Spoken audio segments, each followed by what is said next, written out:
الحمد لله وكفى والصلاة والسلام على سيد الرسل وخاتم الأنبياء وعلى آله وأصحابه الأتقياء. أما بعد، فأعوذ بالله من الشيطان الرجيم. بسم الله الرحمن الرحيم.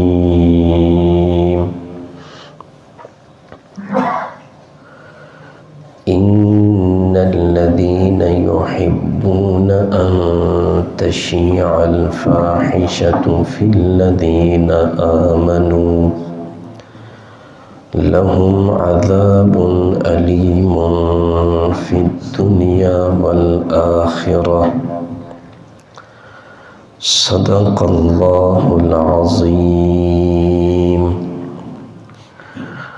اللهم صل على سيدنا ومولانا محمد وعلى آل سيدنا ومولانا محمد وبارك وسلم ثم صل عليه.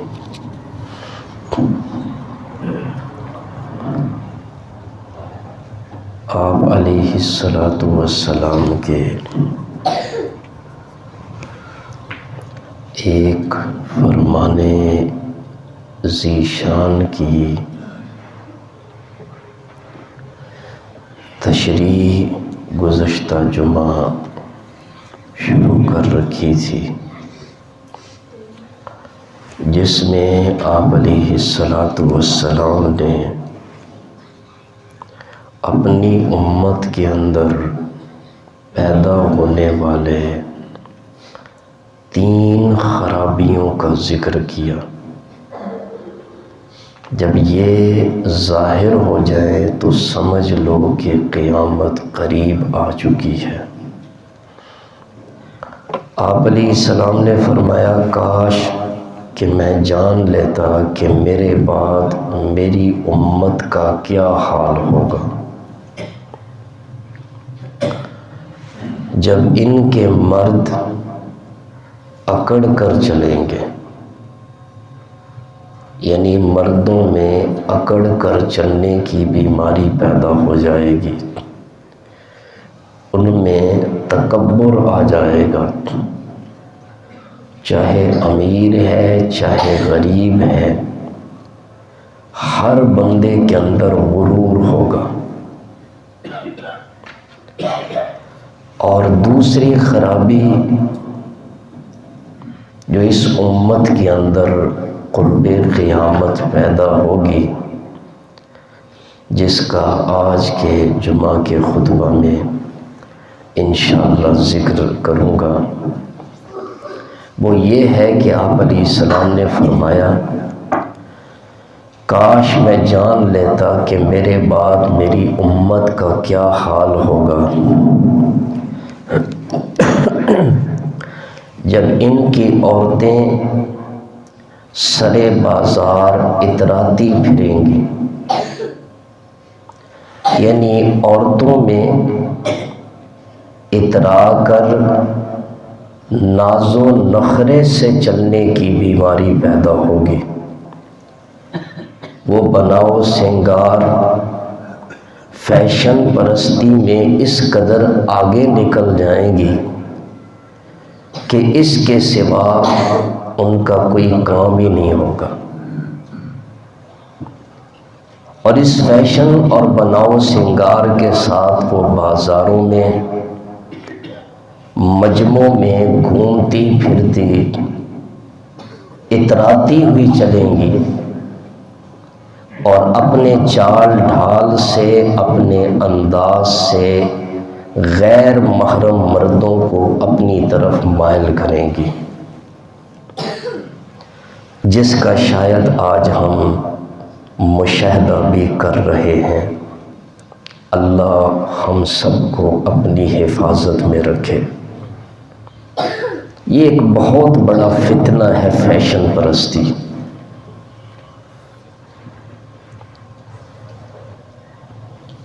اور خاص طور پر مغرب کی فیشن پرستی۔ ورنہ یہ بھی یاد رکھیں کہ اسلام ہر فیشن کی مذمت نہیں کرتا۔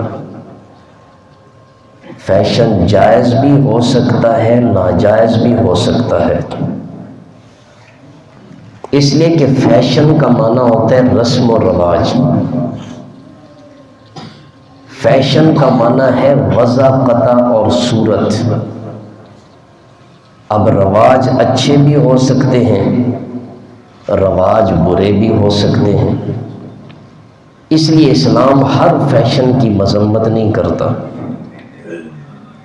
لیکن ساتھ ساتھ اس بات کی مذمت ضرور کرتا ہے، اسے غلط کہتا ہے کہ کوئی شخص ہر وقت نئے فیشن کی تلاش میں لگا پھرتا رہے اور پھر ایسا فیشن اختیار کرے کہ اس کے شوق میں یہ بھی نہ دیکھے کہ یہ فیشن اسلامی تعلیمات سے کچھ مناسبت بھی رکھتا ہے یا نہیں۔ مثال کے طور پر، جس کی ایک مثال یوں سمجھ لیں، آپ دیکھیں کہ بعض لوگ ٹی وی پر مغربی مشرقی اداکاروں، گلوکاروں، کھلاڑیوں اور مشہور شخصیات کے لباس کی تراش خراش کو دیکھ کر، ان کی ظاہری وضع قطع دیکھ کر، ان کے بالوں کے سٹائل دیکھ کر، ان کا جوتا دیکھ کر ویسا ہی بننے کی کوشش کرتے ہیں جیسے وہ ہوتے ہیں،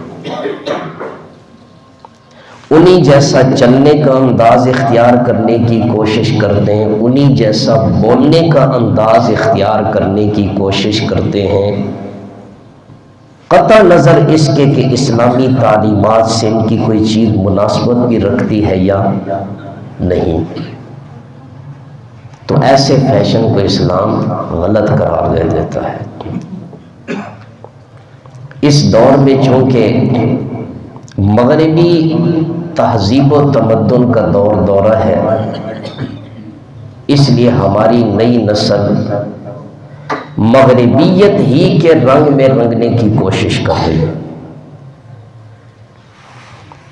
اور اس میں خطرہ یہ ہے کہ وہ اسلامی تعلیمات کو،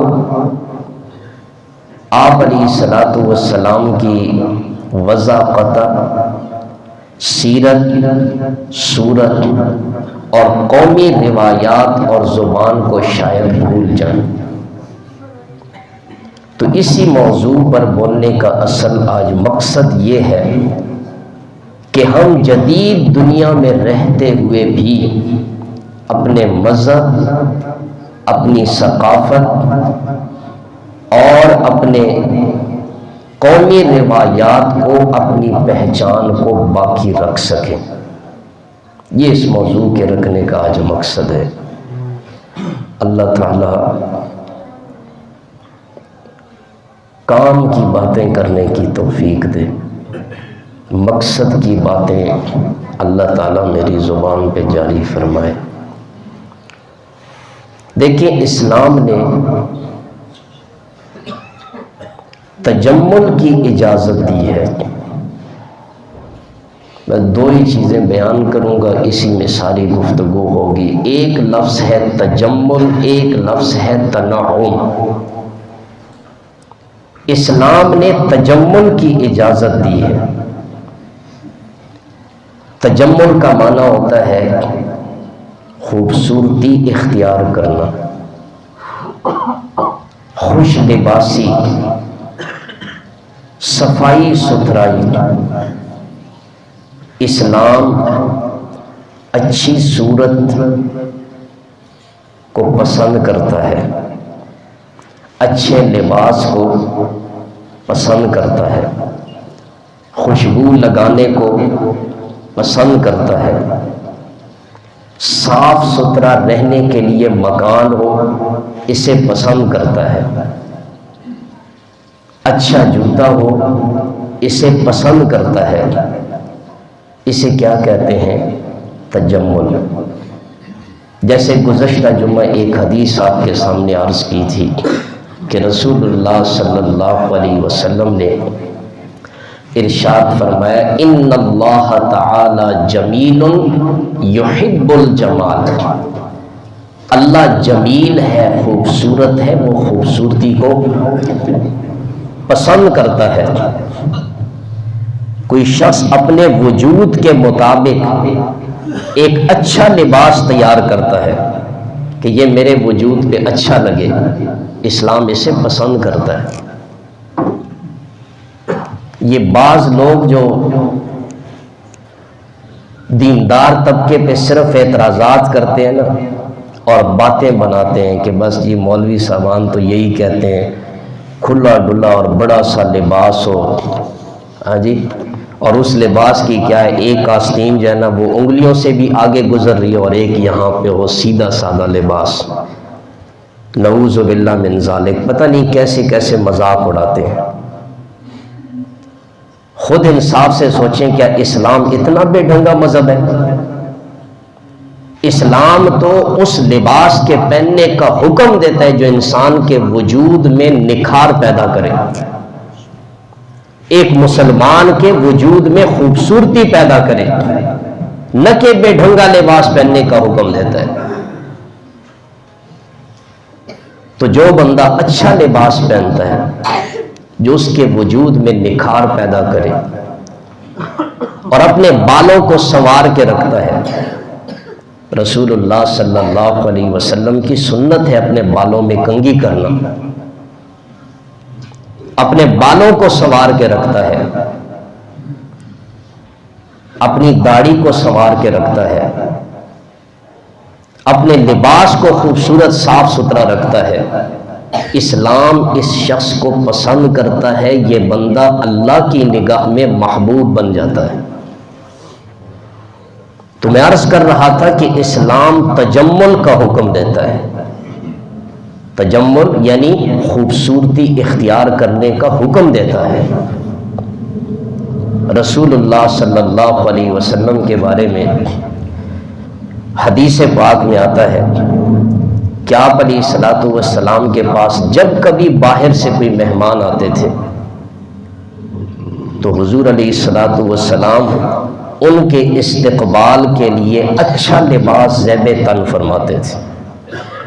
صاف ستھرا خوبصورت لباس پہن کر ان سے ملاقات کرتے تھے. اور ایک حدیث پاک میں آتا ہے، حضرت عمر رضی اللہ تعالی عنہ سے روایت ہے کہ آپ علیہ الصلوۃ والسلام نے ارشاد فرمایا، جس شخص نے نیا لباس پہنا، نیا سوٹ سلوایا پہنا اور پھر یہ دعا پڑھی، الحمدللہ الذی کسانی ما اواری بہ عورتی واتجمل بہ فی حیاتی، کہ اللہ تیرا شکر ہے کہ تو نے مجھے پہننے کے لیے لباس دیا جس کے ذریعے میں اپنے ستر کو چھپا سکوں، اور اس لباس کے ذریعے میں زینت اختیار کر سکوں، خوبصورتی اختیار کر سکوں. پھر آپ علیہ السلام نے فرمایا کہ اس کے بعد وہ بندہ اپنا پرانا لباس صدقہ کر دیتا ہے. اور حدیث پاک میں آتے حضور نے فرمایا یہ بندہ زندگی میں بھی اور مرنے کے بعد بھی اللہ کی نگہبانی، اللہ کی حفاظت، اور مرنے کے بعد بھی اللہ کی حفاظت میں رہے گا.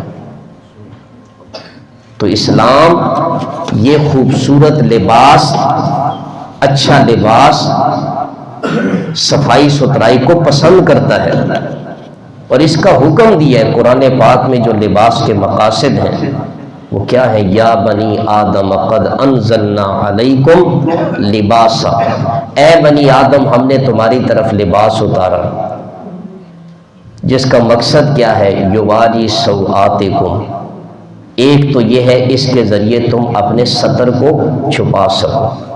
نمبر 2 وریشہ، یہ لباس تمہاری زینت کا سبب ہے کہ اچھا لباس پہن کر وہ تمہارے وجود میں نکھار اور خوبصورتی پیدا کر دے. تو اس حدیث کے الفاظ میں اصل میں سنا رہا تھا وَأَتَجَمَّلُ بِهِ فِي حَيَاتِي، کہ یا اللہ اس لباس کے ذریعے میں اپنی زندگی میں خوبصورتی پیدا کرتا ہوں۔ حدیث کے ان الفاظ سے یہ ثابت ہوتا ہے کہ اگر لباس میں حسن و جمال کے پہلو کو سامنے رکھا جائے تو یہ تقوی کے خلاف نہیں ہے۔ اچھا لباس پہننا، اپنے وجود کے مطابق خوبصورت لباس سلوانا، یہ زہد و تقوی کے خلاف نہیں ہے، یہ اللہ کو پسند ہے۔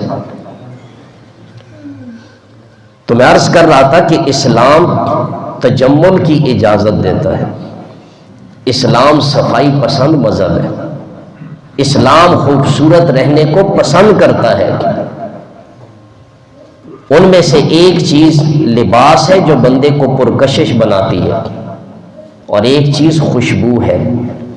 جب بندہ اچھی خوشبو لگاتا ہے تو اس کی وجہ سے بھی اللہ لوگوں کے دلوں میں ایک کشش پیدا کر دیتے ہیں، بندے اس کی طرف متوجہ ہوتے ہیں۔ اس لیے اسلام نے مرد و عورت دونوں کو خوشبو استعمال کرنے کی اجازت دی ہے، لیکن دونوں کی فطرت میں اللہ نے چونکہ فرق رکھا ہے، اس لیے اپنی فطرت کے اعتبار سے خوشبو کے استعمال کا حکم الگ الگ رکھا۔ عورتوں کو ایسی خوشبو لگانے سے منع کیا جو اجنبی مردوں کو متوجہ کرنے کا ذریعہ بنے۔ ظاہر بات ہے کہ عورت کے وجود کو اللہ نے پرکشش بنایا، جب وہ ایک تیز مہک والی خوشبو لگا کر اپنے گھر سے نکلے گی تو یقیناً مرد اس کی طرف متوجہ ہوں گے اور وہ لعنت کی مستحق بن جائے گی۔ اس لیے اسلام نے دیکھا کہ اس کے مزاج میں، اس کی فطرت میں زیبائش اور آرائش ہے، اور اسے قرآن نے خود بیان کیا۔ عورت کی فطرت میں اللہ نے بناؤ سنگار کو رکھا ہے۔ چھوٹی سی بچی بھی ہے تو دیکھیں بچپن سے وہ اپنی بناؤ سنگار اور یہ بناؤ سنگار والی چیزیں اختیار کرتی ہے، یہ اللہ نے اس کی فطرت میں رکھی ہے۔ اس لیے اسلام فطرت کو کبھی دباتا نہیں ہے، یاد رکھیں، بلکہ اسلام اسے صحیح رخ دیتا ہے، اور وہ صحیح رخ اسلام نے یہ دیا کہ آپ تیز مہک والی خوشبو استعمال نہ کریں۔ اللہ نے آپ کا ایک ازدواجی رشتہ رکھا ہے، آپ ایسی خوشبو لگائیں جس کا رنگ نمایاں ہو لیکن اس کی خوشبو کیا ہو، ہلکی ہو، جو صرف آپ کے شوہر کو آپ کو اپنے لیے پرکشش بنا سکے۔ اس خوشبو کی استعمال کرنے کی عورت کو اجازت دے دی، اور اس کے مقابلے میں مرد کو اسلام نے حکم دیا کہ وہ ایسی خوشبو بھی استعمال کر سکتا ہے کہ وہ کسی محفل میں جائے تو وہ پوری محفل معطر ہو جائے خوشبو سے۔ تو عرض کر رہا تھا کہ اسلام ان چیزوں کو پسند کرتا ہے، خوبصورتی کو، اچھے لباس کو، اچھے جوتے کو، صاف ستھرے مکان کو۔ اس کے مقابلے میں دوسری چیز جس کی طرف آپ کی پوری توجہ رہے وہ ہے تنعم۔ اس تنعم سے اسلام منع کرتا ہے۔ اب یہ تنعم کیا ہے؟ تنعم کا معنی ہے اسراف، حد سے زیادہ کسی چیز پہ پیسہ خرچ کرنا، ضرورت سے زیادہ پیسہ خرچ کرنا کسی چیز پہ، فضول خرچی، عیش پسندی۔ اسلام اس سے منع کرتا ہے کہ ایک مسلمان وہ عیش پسند نہیں ہو سکتا ہے، وہ دنیا میں زندگی گزارتے ہوئے اپنی ضروریات کا خیال رکھے، عیاش نہ بنے، ورنہ وہ آخرت سے کیا ہو جائے گا؟ غافل ہو جائے گا۔ صحیح حدیث پاک میں آتا ہے رسول اللہ صلی اللہ علیہ وسلم نے جب حضرت معاذ بن جبل رضی اللہ تعالیٰ عنہ کو یمن کی طرف روانہ فرمایا تو آپ نے اس وقت یہ الفاظ ارشاد فرمائے، ایاک والتنعم، اے معاذ بن جبل اپنے آپ کو عیش پرستی سے بچا کر رکھنا، کیونکہ اللہ کے خاص بندے وہ عیش پرستی نہیں کہ اختیار نہیں کرتے۔ تو تنعم سے اسلام منع کرتا ہے. اور تنعم آج اگر اس حدیث کی صحیح معنوں میں تشریح دیکھنی ہے تو یہ جو جدید مغربی فیشن پرستی ہے یہ بالکل اس کا عکس پیش کر رہی ہے. اس مغربی فیشن پرستی میں آپ دیکھیں اسراف بھی ہے، اس میں عیش پسندی بھی ہے، اور خاص طور پر اس مغربی فیشن پرستی میں آپ خواتین کو دیکھ لیں، اس قدر آگے بڑھ گئی ہیں کہ نہ نماز کی فکر، نہ روزے کی فکر، نہ تلاوت کی فکر، بس فیشن ہی ان کا حرف آخر اور انتہا بن گئی. تو یہ کیا ہے؟ یہ تنعم ہے جس کو اسلام ناپسند کرتا ہے. اور یہ فیشن پرستی، اس کی بہترین درسگاہ کون سی ہے؟ یہ ٹی وی اور یہ ڈرامے. اس میں لوگ کردار دیکھتے ہیں، کردار دیکھ کر وہی کردار اپنانے کی کوشش کرتے ہیں. اور میں نے پہلے عرض کیا کہ اسلام اس فیشن کی مذمت کرتا ہے جو اسلامی تعلیمات سے ٹکرانے والا ہے. کیا مغربی فیشن اسلامی تعلیمات سے نہیں ٹکراتی؟ ابھی میں چند مثالیں دیتا ہوں تو آپ خود سمجھ جائیں گے. اللہ نے ہر انسان کو عقل دی ہے، اسے سمجھ دی ہے، مسلمان ہے، اللہ نے اسے صلاحیتیں دی ہیں. اب سب سے پہلی چیز دیکھیں، مغربی تہذیب کے اندر وہ عورتیں کیا کرتی ہیں؟ سروں پر مصنوعی بالوں کے جوڑے باندھ لیتی ہیں. مصنوعی بال. مسلمان عورت نے اس فیشن کو دیکھ کر، اس نے بھی وہی مغربی عورت کو دیکھتے ہوئے مصنوعی بالوں کے جوڑے باندھنا شروع کر دیے.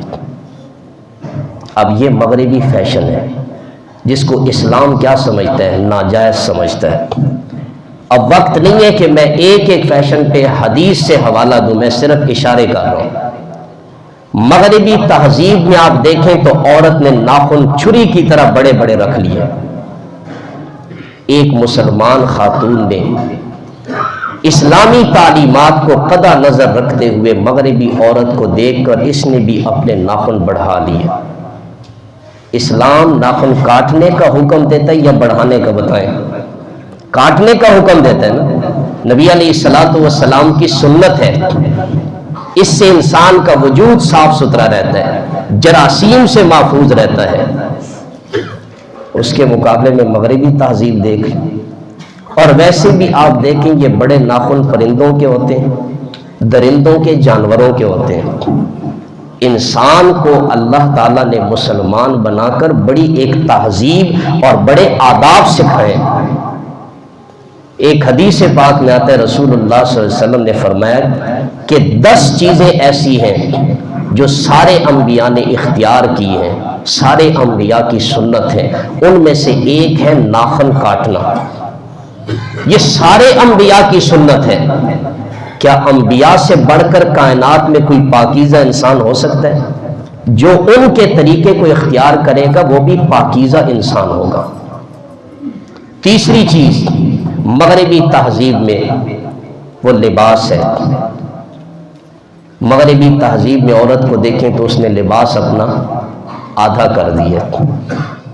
ایک مسلمان خاتون کو دیکھیں، میں صرف ان کی بات کر رہا ہوں جو اس تہذیب کو فالو کرتے ہیں، ورنہ الحمدللہ آج بھی اچھے باعزت باپردہ مسلمان خواتین موجود ہیں. الحمدللہ انہی کی وجہ سے اسلام کا ایک نام ہے، اور اللہ تعالیٰ ایسی خواتین کو قیامت کی صبح تک باقی رکھے. مسلمان خواتین کے لیے اللہ تعالیٰ انہیں عملی نمونہ بنا کے رکھے. حدیث پاک میں آتا ہے، آخری بات عرض کر کے ختم کر دو. رسول اللہ صلی اللہ علیہ وسلم نے ارشاد فرمایا کہ میری امت کے اندر 2 طبقے پیدا ہوں گے جو ابھی تک میں نے نہیں دیکھے. وہ میرے بعد پیدا ہوں گے. ان میں سے ایک طبقہ پہلا وہ بھی جہنمی ہوگا. وہ جہنمی طبقہ ان لوگوں کا ہوگا جن کے ہاتھوں میں بیل کی دم جیسے کوڑے ہوں گے، اور ان کوڑوں کے ساتھ وہ لوگوں کو ناحق طریقے سے ماریں گے، ظالم لوگ ہوں گے۔ آپ نے فرمایا یہ پہلا جہنمی طبقہ ہے جنہیں میں نے نہیں دیکھا، بعد میں پیدا ہوں گے۔ اور دوسرا جہنمی طبقہ عورتوں کا ہوگا۔ پھر آپ علیہ الصلوۃ والسلام نے ان جہنمی عورتوں کی علامات بتائی ہیں۔ آپ علیہ السلام نے فرمایا ان جہنمی عورتوں کی پہلی علامت یہ ہوگی کہ بظاہر وہ لباس پہنے ہوئے ہوں گی، حقیقت میں وہ ننگی ہوں گی۔ کیا مقصد ہے؟ محدثین نے اس حدیث کی تشریح کی ہے کہ وہ لباس اس قدر باریک ہوگا کہ وہ لباس ہی محسوس نہیں ہوگا، جس کے اندر سارا وجود نظر آئے گا۔ اور دوسری تشریح کہ حضور نے فرمایا لباس پہننے کے باوجود وہ عورتیں برہنہ ہوں گی، لباس ان کا ادھورا ہوگا، سر ننگا ہوگا، پیٹھ ننگی ہوگی، پنڈلیاں ننگی ہوں گی، آدھا وجود ننگا ہوگا۔ اس لیے حضور نے فرمایا لباس پہننے کے باوجود بھی وہ عورتیں ننگی نظر آئیں گی۔ اور دوسری علامت ان عورتوں کی، آپ علیہ السلام نے فرمایا کہ وہ مردوں کو اپنی طرف مائل کرنے والی ہوگی، اپنی جسم کی نمائش سے، اپنے لباس کے زیبائش سے، اپنی گفتگو سے، اپنی چال ڈھال سے مردوں کو اپنی طرف مائل کریں گی۔ ایک عورت جب خوشبو لگا کر گھر سے نکلے گی اور ایک مغربی لباس جس میں اس کا وجود، اس کا سطر ہی بمشکل ڈھانکتا ہے، تو مردوں کو اپنی طرف مائل کرنے والی ہوں گی۔ آگے حضور نے فرمایا خود بھی مردوں کی طرف مائل ہوگی، یعنی بدکار عورتیں ہوں گی۔ اور تیسری علامت آپ نے فرمایا کہ ان عورتوں کے سر فیشن کی وجہ سے بختی اونٹوں جیسے ہوں گے۔ بختی اونٹ یہ خاص قسم کے اونٹ ہیں جن کے کوہان بڑے بڑے ہوتے ہیں۔ قیامت کے قریب حضور نے فرمایا ایسی عورتیں آئیں گی جو اپنے سر کے سارے بال پیچھے سے اٹھا کر سر کے اوپر باندھ لیتے ہیں، جس کو جوڑا باندھنا کہتے ہیں۔ اسلام کی نگاہ میں اس طرح عورت کے لیے بال اٹھا کر سر پہ باندھنا یہ حرام ہے۔ اس کی وجہ کیا ہے؟ جب عورت کے بال جن میں اللہ نے حسن رکھا ہے، جن میں اللہ نے کشش رکھی ہے مرد کے لیے، وہ جب اٹھا کے سر پہ رکھے گی تو مرد اس کی طرف مائل ہوں گے۔ اس لیے فرمایا کہ ان عورتوں کے بال یہ فیشن کی وجہ سے بختی اونٹوں جیسے ہوں گے۔ یہ علامات حضور نے بیان فرمائی۔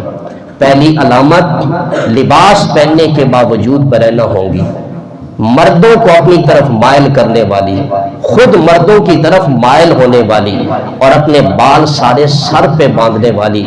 آخر میں حضور نے فرمایا یہ وہ عورتیں ہیں جو نہ کبھی جنت میں داخل ہوں گی، نہ انہیں جنت کی خوشبو نصیب ہوگی۔ حضور نے فرمایا حالانکہ جنت کی خوشبو تو دور دور تک مہک رہی ہوگی۔ تو یہ وعید سنائیے رسول اللہ صلی اللہ علیہ وسلم نے ایسی عورتوں کے لیے۔ میں حدیث عرض کر رہا تھا کہ حضور نے فرمایا کہ قیامت کے قریب میری امت کے اندر 3 خرابیاں پیدا ہوں گی۔ قیامت کے قریب پہلی خرابی مردوں کے اندر تکبر کی بیماری پیدا ہو جائے گی۔ دوسری خرابی عورتیں اس قدر ناز و نخرے سے چلیں گی، اس قدر فیشن کی دلدادہ ہو جائیں گی کہ اس فیشن پرستی میں مبتلا ہو کر اپنے لباس کو ادھورا کر کے مردوں کو اپنی طرف متوجہ کریں گی۔ تیسری علامت انشاءاللہ اگلے جمعہ۔ آخر دعوانا الحمدللہ رب العالمین۔